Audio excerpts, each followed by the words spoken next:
Hey everybody, my name is Tardis Rage and welcome to my first Overwatch hero guide. Today we're going to be talking about Genji, the cyborg assassin. After playing with him for several hours and getting to learn his kit, I've decided that Genji is actually one of my favorite heroes, but it's a little bit specific. So let's get into his pros and his cons. His pros are his mobility, his burst damage, the fact that he can flank so hard, and he's a goddamn ninja. His cons are going to be that he's super squishy, he's got a really high skill cap, a melee ult, and he's very specific to play depending on who the other people are playing and also the maps. The number one thing we're going to look at is his mobility. So most of that comes from the fact that he can wall climb. So spacebar double tap allows you to jump twice. If you hold the spacebar, you're going to climb up walls and any flat surfaces. What that means is that you're going to be able to flank super easily. There's going to be a lot of heroes that kind of keep you from doing that, like defense-oriented heroes, or Widowmaker, for instance, with her ultimate will, kind of show you to everybody else on the team, and then they're gonna fuck you up. If they know that there's a badass ninja on the way, they're gonna prioritize you, and you're just gonna die. That's what's gonna happen. That being said, when you play your cards right and you're sneaky, you play like a stealth-based hero, then you're gonna be able to get behind them, take out all of their high damage, high DPS targets, and then allow your team to take advantage of the fact that all of their DPS is gone. So that's kind of the way that you're going to want to use your flanking to your advantage. The next thing that we're going to talk about is your burst damage. So the shurikens, I'll show you like a screen cap here in a minute of all of Genji's abilities and their damage and stuff like that from the wiki. But your shurikens actually don't do a lot of damage. A lot of the damage comes from the fact that you can do it so quickly.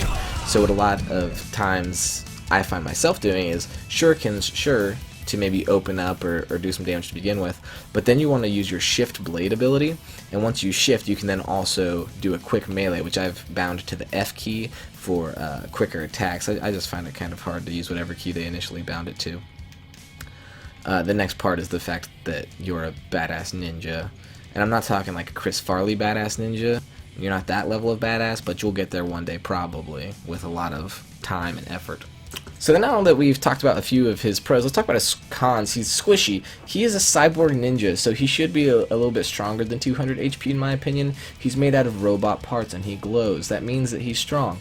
But Blizzard decided 200 HP is right, and they're probably right. He does a fair bit of damage and he can burst destroy people, but for that we gotta give him the con of not very much health. If he just jumps into the fray in the front line, he's just gonna get demolished. Aside from deflection, he doesn't have a way to keep any damage from going to him. You can jump around and you can swift strike into the air and you can do all that stuff to get away from people, but it's not gonna help you if you're just face to face with a Roadhog or a Reinhardt. They're just gonna fuck you up. That being said, the next con, he has a high skill cap. You need to learn how to use Genji against every other character in the game. Oh, how do I beat Roadhog? How do I beat Tracer? How do I beat Winston? And some of those times you're actually just going to say, well, fuck, I'm not going to beat any of those guys. I'm just not going to fight them, and I'm just going to take my battles where I can win them.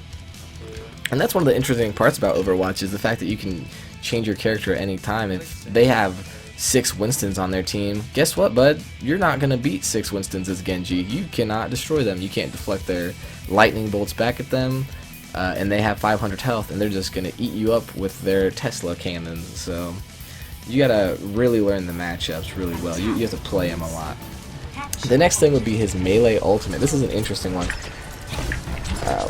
So hard to use. You have to be with the team, in my opinion, or just take advantage of good teamwork. You need to use this sort of disgusting bed of chaos to your advantage. When your team is in an all-out brawl against the other team and you are left unnoticed, that's when you really shine as Genji. Then you can lift your ultimate, run in from behind, slice people up, swift strike. That way you can reset your cooldowns and just keep swift striking around the map while you're slicing and dicing. If you need to use your deflection to save yourself in that, or to blast back a rocket or something along those lines, that's okay, but do realize that you're wasting 2 or 3 seconds of your ultimate. So, you have to be kind of careful with that. The next point that I have that's a little more specific is the fact that he is map specific.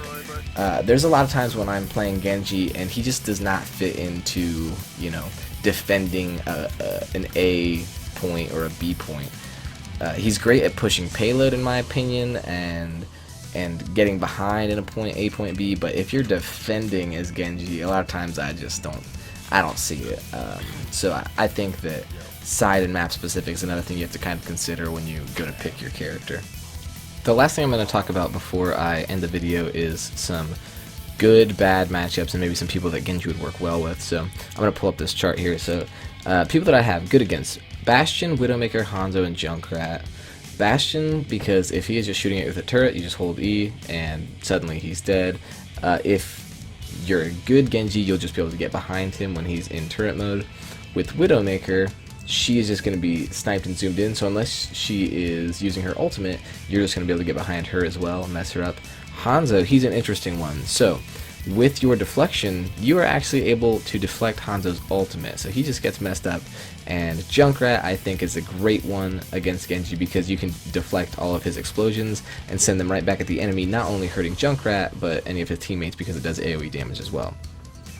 People that Genji is horrible against: Winston. So he has so much health, you will not break through his thick, leathery silverback hide.